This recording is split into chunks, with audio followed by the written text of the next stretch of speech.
ধারালো ছুরি দিয়ে স্ত্রী ও শাশুড়িকে জবাই করে হত্যার পর নিজেই থানায় গিয়ে ধরা দিয়েছেন হৃদয় নামে এক যুবক। সাথে ছিল তার ৯ মাসের শিশু সন্তান। রবিবার সকাল ৯টার দিকে কাঁঠাল বাগানের একটি ফ্ল্যাটে হত্যাকাণ্ডের ঘটনাটি ঘটে। দাম্পত্য কলহের জেরেই হত্যাকাণ্ডটি ঘটেছে বলে জানান কলাবাগান থানার ওসি ফজলে আশিক। বিস্তারিত জানাচ্ছেন জিয়া খান। রবিবার সকাল ৯টার দিকে কাঁঠালবাগান আলামিন মসজিদের পাশের ৫তলা ভবনের ৫ম তলার ফ্ল্যাটে হত্যা করা হয় রাত্রি ও তার মা ফিরোজা বেগমকে। রাত্রির লাশ রুমে পড়ে থাকলেও হাসপাতালে নেয়ার পর মৃত্যু হয় তার মা ফিরোজার। রাত্রির বাবা ফারুক আহমেদ জানান, তার মেয়ের জামাই বাসায় ঢুকে এলোপাতাড়ি কুপিয়ে হত্যা করে তাদেরকে। ও কইছে যাইবে না, তারপর ওই বিয়ে খাইতে গেছে। ওর আরও 2জন বন্ধু নিয়ে গেছে, ওরা হলো নেশা করে।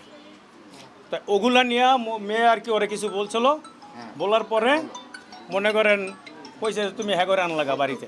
এইটা নিয়ে তর্ক বিতর্কতে কি আছে, শুক্রবার সকালে চলে আসছে, বিয়ে খায় না। আমার ছোটো পোলা ছিল আর আমার মেয়ে আর আমার ওয়াইফ, 3জনেই থাকে বাসা। আজকে আমি তো মনে হয় দোকানে পরে ওই ছোটো পোলারও মনে হয় এই অবস্থা থেকে ছোটো পোলা পলাই গেছে ছাদেতে নামে গেছে। মনে হয় আমার যেইটা থাকে পুকুর পারে হ্যার কাছে আমার যেইটা কার ডাক দিস পরে পরে ডাকছে, ভাইয়া তাড়াতাড়ি বাসা দাও, মারে আর আবার মারে লাইতেছে। হৃদয় আগে থেকে নেশা করত, তা জানার পর মেয়ের ডিভোর্সও নেন ফারুক। তারপরে আবারও হাতে পায়ে ধরে রাত্রিকে বিয়ে করেন হৃদয়।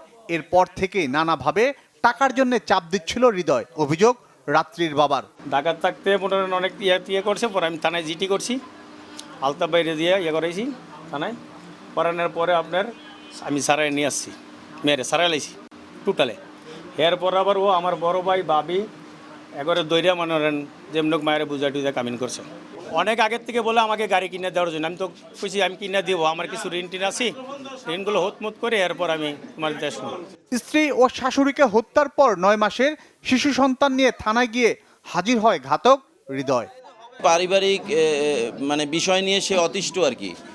তার বউয়ের সাথে মাঝে মধ্যে ঝগড়াঝাটি লেগেই থাকতো এবং তার শাশুড়ি তার মানে মেয়ের পক্ষ নিয়ে সবসময় দেখা যাচ্ছে যে জামাইয়ের সাথে তর্ক বিতর্ক করতো শাশুড়ি নিজেও।